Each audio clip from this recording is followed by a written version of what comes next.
Assalamualaikum warahmatullahi wabarakatuh. Selamat berjumpa kembali di PT Kiai Channel. Semoga kita semua senantiasa diberikan kesehatan dan keberkahan oleh Allah Subhanahu wa Ta'ala. Di video kali ini kita akan membahas dan mengulas tentang Jenderal Purnawirawan Dudung Abdurrahman, yang di dalam sebuah podcastnya beliau dimintai pendapat tentang Habib Rizik Syihab, tentang Gus Miftah, dan juga tentang Presiden Prabowo Subianto. Nah, untuk lebih lengkapnya kita lihat pada video berikut ini. Ditemukan oleh Kiai Imad itu berdasarkan hasil dari survei, bahkan penelitian, ya tesisnya. Beliau itu diketemukan bahwa tidak ada garis keturunan dari Rasulullah, yang saat ini ada Habib yang mengatakan keturunan dari Rasulullah.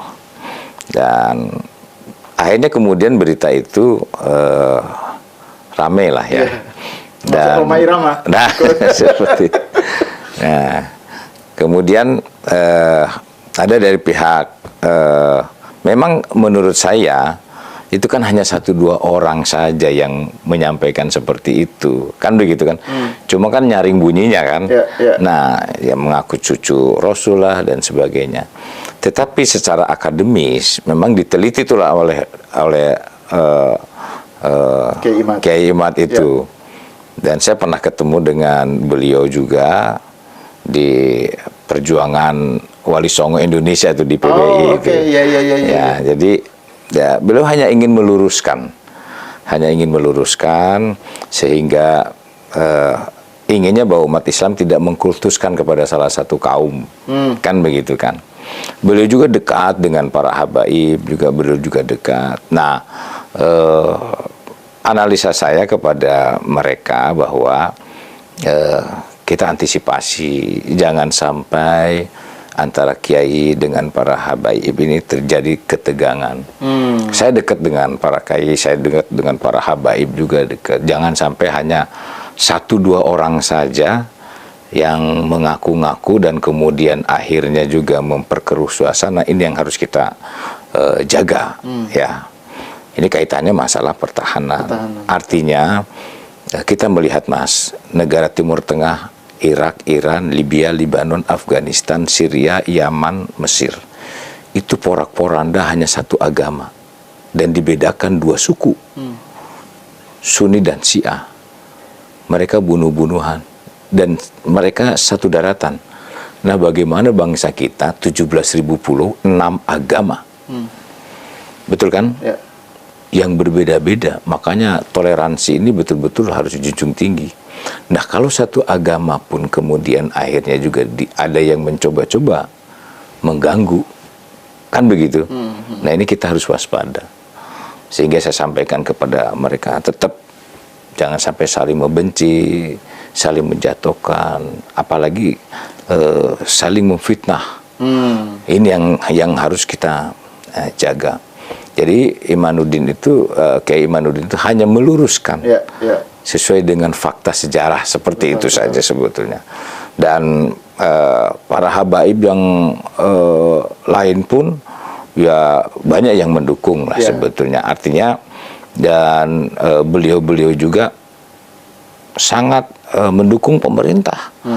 Bagaimana pemerintah itu untuk maju, dan mereka pun ya itulah yang merasa cucu Nabi itu kan bisa dihitung hanya 1-2 orang saja, yang lain kan tidak. Nah, biasanya yang merasa cucu Nabi itu kadang-kadang mengkapitalisasi. Nah, itu terus dia manfaatkan gitu kan untuk kepentingan personal gitu loh kan. Ada sejumlah habib dan rame di medsos gitu. Dia pamer apa, flexing apa gitu. Itu yang terus juga itu soal bahwa harus melalui dia, soal keberkahan apa gitu. Jadi narasi-narasi semacam itu yang justru Habib-Habib yang kayak Profesor Quraish Shihab misalnya, itu kan nggak perlu nyebut Habib. Jadi itu dihormati malah justru gitu ya. Bahkan yang ilmu yang lebih yang tinggi seperti Quraisy Shihab itu bahkan banyak diamnya. Betul, ya. Biasanya yang ilmunya kurang biasanya suka teriaknya lantang sekali. Nah, kalau terkait soal silsilah Jenderal Dudung sendiri dengan Sunan Gunung Jati itu bisa diceritakan nggak? Karena kan ada masjid di Cirebon apa yang itu gimana itu, Jenderal? Jadi bapak saya asli Cirebon, ibu saya asli Banten, kan begitu. Ya betul lah, ada silsilahnya dari Syarif Hidayatullah. Makanya saya bangun masjid Syarif Abdurrahman. Syarif itu mengambilnya dari Syarif Hidayatullah, Abdurrahman itu nama saya. Nama saya mengambil dari Syekh Abdurrahman, itu pamannya Syarif Hidayatullah. Jadi nama saya itu Abdurrahman, itu ngambil dari situ. Nah, ibu itu dari Banten. Jadi dari masih keturunan Sultan Hasanuddin juga, seperti itu. Ya itu seperti itulah nasabnya ceritanya keturunan. Nah, selain soal kontroversi habaib dengan kiai, beberapa hari lalu itu ada yang keramaian soal Gus Miftah itu. Jenderal Dudung pasti kan ngikutin ya. Jadi itu kasus yang ya sekarang sih udah mulai reda ya, tetapi kan itu sempat rame dan bahkan ada yang mempertanyakan soal Gus, terus mempertanyakan perilaku Gus Miftah sendiri dan seterusnya. Kalau komentar Jenderal Dudung gimana menanggapi kasus itu? Gus Miftah itu saya kenal baik sama beliau gitu. Beliau itu memang ya cara bicaranya seperti itu, jadi ceplas-ceplos gitu kan. Padahal orangnya baik gitu loh, orangnya baik. Menurut saya orangnya baik, dan memang tidak tepat lah kalau misalnya menyampaikan seperti itu tadi, yang mungkin merendahkan orang, apalagi di kalangan rakyat banyak gitu kan. Betul. Dan saya salutnya itu ke beliau juga minta maaf lah, karena memang sebetulnya apa yang terjadi di dunia ini, Pak, itu semua karena Allah Subhanahu wa Ta'ala, baik cobaan, rezeki dan segala macam, termasuk musibah. Dan beliau menyadari itu. Namun yang kita petik hal positif dari beliau itu adalah beliau mengundurkan diri. Nah, itu saya senang, itu kesatria dia. Memang beliau salah, ya, beliau salah, dan beliau akui itu salah. Dan jiwa kesatria ini perlu kita contoh, karena banyak pejabat-pejabat kita juga yang anak buahnya salah, nggak mau mengundurkan diri, betul kan? Iya, betul. Bagus itu, ini harus perlu kita contoh. Jadi kalau ada stafnya salah, betul kan, anak buahnya salah, apalagi yang melibatkan pimpinannya, mundur harusnya. Ini jiwa kesatria. Jiwa kesatria, iya. Biasanya kan kalau kita misalnya melihat kasus-kasus di negara lain, misalnya di Jepang atau apa itu kan, iya, mundur itu sesuatu yang lah, kesatria lah. Langkah yang harus diambil. Jangan di takut. Indonesia kan masih jarang. Iya, gitu. Jangan takut dengan pangkat dan jabatan. Kadang-kadang kan ada pejabat-pejabat di kita takut dengan pangkat dan jabatannya. Itu walaupun salah gitu kan. Nah, seperti itu. Bagus, itu perlu dipetik itu yang positifnya. Iya, betul. Ya. Dan ini kan maksudnya kalau dilihat lepas dari soal perilakunya Gus Miftah yang rame itu ya, tapi kan kaitan Gus Miftah dengan Pak Prabowo itu kan maksudnya kan jasanya dalam Pilpres apa itu kan besar, tapi tetap dia mundur gitu ya. Artinya kalau kita boleh bandingkan pernyataannya Gus Miftah dibanding ada ulama-ulama yang nggak saya sebut namanya, narasinya lebih parah dari itu. Betul. Lebih parah. Gitu, menghina kepala negara, betul kan? Lebih parah, mengajak umatnya untuk semacam revolusi dan segala macam. Ada juga politikus yang menghina presiden. Betul. Padahal diatur di dalam Undang-Undang pasal 218 ayat 1 untuk tidak menghina atau mengganggu kehormatan presiden, itu pidana. Tapi tidak ada tindakan. Iya, benar. Betul nggak? Iya, sebutan dungu, sebutan itu kan. Kalau Gus Miftah aja bicara goblok, tapi ada yang lebih parah lagi, betul. Seperti itu kan. Cuma persoalannya ini situasi politik sedang tidak bagus. Ya, Dan beliau ada di dalam lingkaran politik itu sekarang. Begitu kan? Kalau beliau mungkin tidak masuk dari stafnya presiden, mungkin berbeda ceritanya.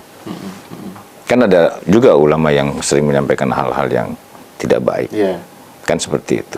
Omongannya betul-betul apa, kasar. Kasar. Gitu. Tapi kan seakan-akan kok dimaafkan aja gitu ya. Ya, menurut saya harus tegas lah dengan hal-hal seperti itu. Oke. Ya, kalau Gus Miftah mengundurkan diri, kalau ada hal-hal yang seperti itu yang lebih buruk kalimatnya dari Gus Miftah, harus tegas dong. Ya itu harus tegas yang seperti itu. Kayak di Irak itu kalau menjelek-jelekan presiden, mengumpat presiden, diambil langsung. Kalau di kita terlalu baik menurut saya itu. Terlalu baik. Terlalu. Dari video tadi kita bisa memahami bahwa Jenderal Dudung itu sangat-sangat tidak simpatik terhadap Habib Rizik Syihab yang meminta kepada Bapak Presiden Prabowo untuk membuka kesempatan kepada para mujahid yang ingin berangkat ke Palestina. Maka Pak Jenderal Dudung ini sangat tidak setuju, dan bahkan ada ucapan yang menarik, siapa Rizik Syihab, sehingga sok-sok berani mengatur Bapak Presiden Republik Indonesia. Jadi poinnya, Pak Jenderal Dudung sangat menentang, sangat tidak setuju terhadap apa yang diusulkan oleh Habib Rizik Syihab. Lalu yang kedua berkaitan dengan Gus Miftah. Maka Pak Jenderal Dudung menjelaskan bahwa memang Gus Miftah ini adalah orang yang seperti itu adanya. Tetapi dia memiliki komitmen yang sangat luar biasa, memiliki tanggung jawab yang sangat luar biasa. Dari semenjak dahulu Gus Miftah memang memiliki gaya orator atau ceramah yang demikian. Tetapi dari sisi kesatrianya, Gus Miftah dengan melakukan sebuah kesalahan yang dianggap kesalahan oleh masyarakat dan netizen, kemudian mengundurkan diri dari jabatan utusan khusus presiden di bidang keberagamaan atau toleransi beragama. Nah, beliau mengacungkan jempol dan sangat mengapresiasi dari apa yang dilakukan oleh Gus Miftah. Kemudian beliau pun sangat memuji Pak Presiden Prabowo yang konsisten, yang sangat begitu perhatiannya besar kepada Palestina. Bahkan beliau, Pak Jenderal Dudung ini menceritakan bagaimana upaya-upaya baik secara diplomatis, pengiriman bantuan-bantuan kemanusiaan, bahkan pelajar-pelajar Palestina itu kemudian dibiayai untuk kuliah atau dibiayai untuk melakukan jenjang pendidikan di negara kita. Jadi pada dasarnya Pak Prabowo ini sangat-sangat memberikan perhatian yang besar kepada rakyat Palestina secara umum. Nah, inilah yang disampaikan oleh Jenderal Dudung di dalam sebuah podcast yang sangat luar biasa. Mudah-mudahan bisa menginspirasi dan memberikan manfaat. Wallahu muwaffiq ila aqwamit thoriq. Assalamualaikum warahmatullahi wabarakatuh.